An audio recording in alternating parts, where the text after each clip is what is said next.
खबरों का रुख करते हैं। मुख्यमंत्री अशोक गहलोत की संवेदनशीलता। कांग्रेस नेता रामेश्वर डूडी की हेल्थ को लेकर वो लगातार चिंतित है। एसएमएस के चिकित्सकों के साथ और मेडिकल बोर्ड के साथ लगातार वो फीडबैक ले रहे हैं, रिपोर्ट्स ले रहे हैं। मुख्यमंत्री अशोक गहलोत की यहाँ पर हम बात कर रहे हैं। सूत्रों के अनुसार सीएम के निर्देश पर ही फिर एसएमएस मंत्री बीडी कल्ला पहुंचे और मेडिकल बोर्ड के सदस्य परिजनों से चर्चा के बाद ट्रीटमेंट नोट तैयार किया गया। दिल्ली मेदांता हॉस्पिटल प्रबंधन को भेजा जा रहा है। मेडिकल ट्रीटमेंट नोट और मेदांता प्रबंधन की हरी झंडी जब आ जाएगी तो शिफ्टिंग की प्रक्रिया शुरू होगी। खुद मुख्यमंत्री अशोक गहलोत ने भी मेदांता प्रबंधन से शिफ्टिंग को लेकर बातचीत की है। रामेश्वर डूडी की हेल्थ स्थिर है, लेकिन कल से लेकर अब तक सुधार उसमें नहीं है। न्यूरो का मामला है, लेकिन लाइन ऑफ ट्रीटमेंट क्या होगी इसको लेकर खुद मुख्यमंत्री अशोक गहलोत लगातार फीडबैक ले रहे हैं। जोधपुर में वो रहे, जोधपुर में रहने के दौरान भी लगातार फोन के जरिए वो कांटेक्ट करते रहे मेडिकल बोर्ड के साथ में, चिकित्सकों के साथ। और आज उनके कहने पर मंत्री बीडी कल्ला एक बार फिर से एसएमएस अस्पताल पहुंचे। देखिए, कल से लेकर अब तक जो नॉर्मल पैरामीटर किसी भी व्यक्ति के इंडिविजुअल की हेल्थ के होते हैं वो स्टेबल है, पल्स स्टेबल है, हार्ट रेट ठीक है, लेकिन न्यूरो का मामला है और न्यूरो के मामले में कुछ भी कहना जल्द, लगभग 24 से 72 घंटों के बीच में जल्दबाजी होती है। तबीयत स्थिर है, लेकिन सुधार नहीं होने के चलते अब मेदांता में हेल्थ नोट भेजा गया है। दिल्ली मेदांता से जब ट्रीटमेंट को लेकर हरी झंडी आएगी उसके बाद रामेश्वर डूडी को शिफ्ट किए जाने की जानकारी सामने आई। जो परिवहन जाना है पहले तो उनको तय करना है और हमने अपनी तरफ से अपनी समरी तो दी है और जैसा भी इनका डिसाइड करेंगे, क्योंकि ट्रीटमेंट यहाँ चल ही रहा है इनका, तो अगर परिवारजन की इच्छा रहेगी शिफ्टिंग करने की तो कोई प्रॉब्लम की बात नहीं है, ऐसे शिफ्टिंग किया जा सकता है। और वहाँ से जो भी हॉस्पिटल में जाएंगे आगे उनकी भी जो टीम आती है उनको भी सारी समरी जाएगी और वो भी क्या तय करते हैं उसके आधार पे आगे का स्टेप लिया जाए। अभी तो वेंटिलेटर पे ही है, जैसा कि अभी आपको हमने सुबह भी देखा था। नहीं, फुल सपोर्ट पे नहीं है, उनका अपना रेस्पिरेशन तो है, ऐसा नहीं कि रेस्पिरेशन नहीं है उनका, लेकिन जैसा कि ब्रेन को जो वापस रिकवरी के लिए ऑक्सीजन का पूरी मात्रा चाहिए होती है तो उसके लिए हमें एक इलेक्टिव वेंटिलेशन देना पड़ता है, जिससे कि कोई हाइपोक्सिया यानी जिसको क्या ऑक्सीजन की कमी से और फर्दर कोई डैमेज ना हो जाए ब्रेन को, तो इसलिए हमारे को कंटिन्यूस वेंटिलेशन सपोर्ट में देना पड़ रहा है। तो चलिए एसएमएस अस्पताल का रुख करते हैं। सहयोगी विकास वहां से हमारे साथ लाइव जुड़े हुए हैं। विकास, लगातार रामेश्वर डूडी के हेल्थ को लेकर मुख्यमंत्री फोन के जरिए कांटेक्ट कर रहे हैं मेडिकल बोर्ड के साथ और आज मंत्री बीडी कल्ला पहुंच रहे हैं, अर्जुन मेघवाल, सभी बड़े दिग्गज पहुंच रहे हैं। जल्द से जल्द वो ठीक हो जाए इसको लेकर के मेदांता अस्पताल से बातचीत की जानकारी अब सामने आ रही है कि एक हेल्थ नोट बाकायदा भेजा गया है और रिस्पॉन्स जब वहां से आ जाएगा तो शिफ्टिंग होगी। क्या जानकारी इसको लेकर लेटेस्ट?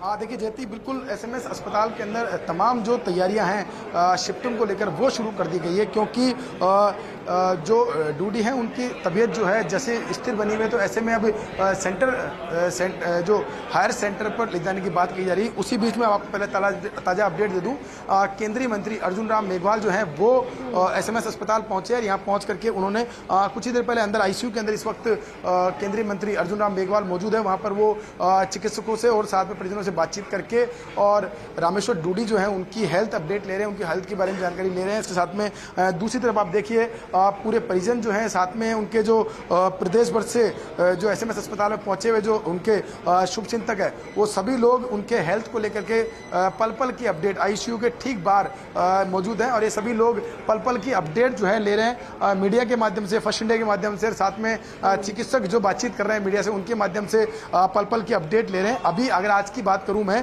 तो कुछ ही देर पहले जो एसएमएस मेडिकल कॉलेज की तरफ से जो बोर्ड गठित किया गया था, 7 सदस्यीय बोर्ड था जिसमें जितने भी डॉक्टर्स हैं उन सभी की एक राय थी कि ट्रीटमेंट बहुत ही बेहतर चल रहा है, लेकिन साथ में किसी भी तरह से परिजन की अगर डिमांड हो या फिर डॉक्टर्स ने दोनों की सहमति के बाद, चर्चा के बाद, क्योंकि बीडी कल्ला जो है उनको भेजा गया है। बताया जा रहा है कि मुख्यमंत्री से बातचीत के बाद में बीडी कल्ला यहाँ पहुंचे हैं, यहाँ पहुंच करके उन्होंने परिजनों की साथ में चिकित्सक बोर्ड जो है उनसे बातचीत किया है। बातचीत करने के बाद ही ये डिसाइड किया गया है कि हायर सेंटर पर उनको भेजा जा सकता है, जिसकी संभावना तलाशी जा रही है। उसके लिए पूरा ब्रीफ नोट तैयार किया गया है। रामेश्वर डूडी का पूरा ब्रीफ नोट जो है वो तैयार किया गया है, जिसमें कल से लेकर अब तक के पूरा पैरामीटर, मेडिकल पैरामीटर जो है वो लिखे गए हैं। साथ में मौजूदा स्थिति क्या है, क्लिनिकल कंडीशन क्या है, फिजिकल कंडीशन क्या है, सभी तरह की डिटेल जो है उस ट्रीटमेंट नोट के अंदर जिक्र किया गया उसका। और उस ट्रीटमेंट नोट को यहाँ से मेदांता भेजा गया है। मेदांता में उस ट्रीटमेंट नोट के बाद में वहाँ से डॉक्टर्स की जो राय होगी उस आधार पर आगे शिफ्टिंग की प्रक्रिया जो है वो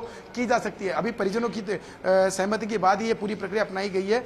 इस बीच में ताज़ा अपडेट दे दूं, अभी रामेश्वर डूडी की स्थिति स्थिर बनी हुई है। जो खुद एसएमएस अस्पताल के अधीक्षक हैं डॉक्टर अचल शर्मा, जिनकी निगरानी में कल ऑपरेशन हुआ था, उन्होंने भी फर्स्ट मीडिया से बातचीत के वक्त ये बताया कि क्या उनकी हालात है, पैरामीटर किस तरह से उनके इस वक्त चल रहे हैं। लेकिन साथ में उन्होंने कहा कि 100% वेंटिलेटर पर अभी इस वक्त वो नहीं है। जितना सपोर्ट उनको चाहिए, बॉडी जितना सपोर्ट ले रही है, उस सपोर्ट के आधार पर उनको वेंटिलेटर पर रखा जा रहा है। और साथ में उनकी दिल्ली शिफ्टिंग के लिए जो कागजी प्रक्रिया है वो शुरू कर दी गई है। अगर मेदांता से एनओसी है तो उनको एयरलिफ्ट किया जाएगा, जिसके लिए वहीं से एयरलिफ्ट के लिए वहीं से विमान आएगा और उसके लिए पूरी टीम वहां से आएगी। तो ये पूरी प्रक्रिया लंबी प्रक्रिया, तकरीबन घंटे से 2 घंटे का समय लग सकता है। इस बीच जानकारी यही मिल रही कि खुद मुख्यमंत्री अशोक गहलोत जो हैं उन्होंने भी दिल्ली बात करी है और वहां पर उनके हेल्थ को लेकर के जो बेस्ट से बेस्ट सुविधा उनको मिल सकती है उसके बारे में बातचीत करके चिकित्सकों से बातचीत किया, उनसे मंथन किया। और साथ में एसएमएस की तरफ से जो बोर्ड गठित किया गया उनसे भी मुख्यमंत्री के संवाद है। लगातार पल पल की अपडेट सीएमओ भेजी जा रही है ताकि किसी भी तरह की ट्रीटमेंट से रिलेटेड कोई भी कमी जो है वो नहीं छूट जाए। जी बिल्कुल विकास, क्योंकि कोशिश हर कोई कर रहा है और सभी की दुआओं का असर यकीनन होगा भी, हम यही उम्मीद कर रहे हैं। लेकिन विकास, कल से लेकर अब तक अगर स्टेटस की बात करें, क्योंकि स्थिर बनी हुई और ये न्यूरो का मैटर है तो बहुत ज़्यादा जल्दबाजी हो जाता है कुछ भी कहना, लेकिन कुछ उम्मीद डॉक्टर्स की ओर से और जताई गई, कुछ बातचीत आपकी इसके बारे में और हुई कि कल जब 9 बजे वो अनकॉन्शियस हो गए थे, गिर गए थे, ब्रेन हेमरेज हुआ, उससे लेकर अब तक जब शाम के लगभग 6 बजने का समय हो गया है, कुछ सुधार की उम्मीद और ज़्यादा?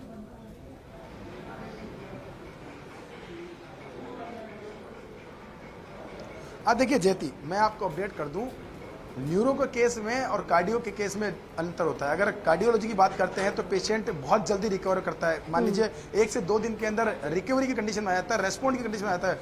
लेकिन अगर न्यूरोलॉजी की बात करते हैं तो पेशेंट को रिकवर करने में बहुत समय लग जाता है। स्लो रिकवरी जो है वो इस डिजीज के अंदर होती है। कई बार तो स्थिति बनती है कि 2 से 3 महीने लग जाते हैं मरीज को रिकवर करने में या फिर सामान्य स्थिति आने में। तो अभी न्यूरोलॉजिकल जो उनके इशू हैं, कल जिस तरह से डैमेज हुआ है उनके ब्रेन के अंदर, जिस तरह से जो दिक्कतें हुई है, उसके बाद में ऑपरेशन करके क्लॉट भले ही निकाल दिया हो, लेकिन जो डैमेज हुआ है उसको रिकवर करने में समय लगेगा। खुद अचल शर्मा जो कि न्यूरो सर्जन है, काफ़ी प्रतिष्ठित डॉक्टर हैं, उन्होंने खुद ने अपनी ओपिनियन दी है कि इस तरह के केस के अंदर रिकवरी बहुत धीमी होती है, लेकिन उम्मीद यही है कि जल्द से जल्द रिकवर करेंगे।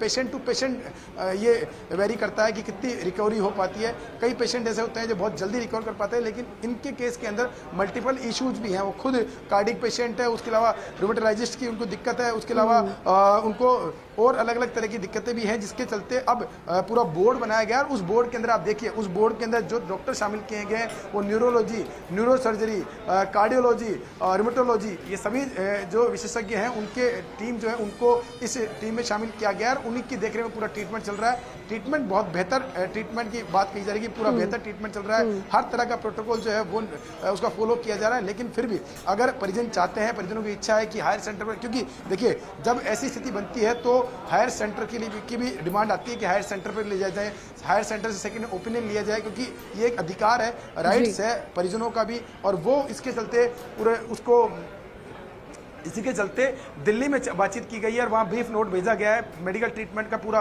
ब्रीफ नोट एसएमएस से बनकर अभी कुछ ही देर पहले दिल्ली मेदांता भेजा गया है। और वहाँ पर वहाँ से जब हरी झंडी मिलती है और वहाँ से इस बात की स्वीकार्यता आ जाती है कि पेशेंट इस कंडीशन में है कि उसको शिफ्ट किया जा सकता है, क्योंकि पूरी प्रक्रिया है दिल्ली तक ले जाया जाएगा और वहाँ पे एयर एम्बुलेंस के जरिए उनको ले जाया जाएगा। तो ये पूरी प्रक्रिया जो अपनाई जाएगी, इसमें किसी भी तरह की जो कह सकते हैं कि जान आने का की दिक्कत नहीं हो। तो इसीलिए ये पूरी प्रक्रिया अपनाई जाने से पहले पूरा मेडिकल रिपोर्ट दिल्ली भेजा जा रहा है। साथ में यहाँ के जो ट्रीटिंग डॉक्टर है उनसे भी संवाद बनाया जा रहा है, ताकि अगर शिफ्टिंग होती है तो उसमें कोई दिक्कत नहीं हो। तो ये पूरा प्रोटोकॉल होता है, जब पेशेंट को एक जगह से दूसरी जगह शिफ्ट किया जाता है तो पूरा एक प्रोटोकॉल फॉलो किया जाता है, और उस प्रोटोकॉल के तहत कवायद शुरू कर दी गई, जिससे माना जा रहा है कि आज शाम तक या रात तक रूडी को दिल्ली शिफ्ट किया जा सकता है। इस तरह की कवायद अभी अस्पताल में शुरू बिल्कुल विकास, आगे भी अपडेट आपसे लेंगे। फिलहाल के लिए बहुत बहुत शुक्रिया पूरी जानकारी साझा करने के लिए।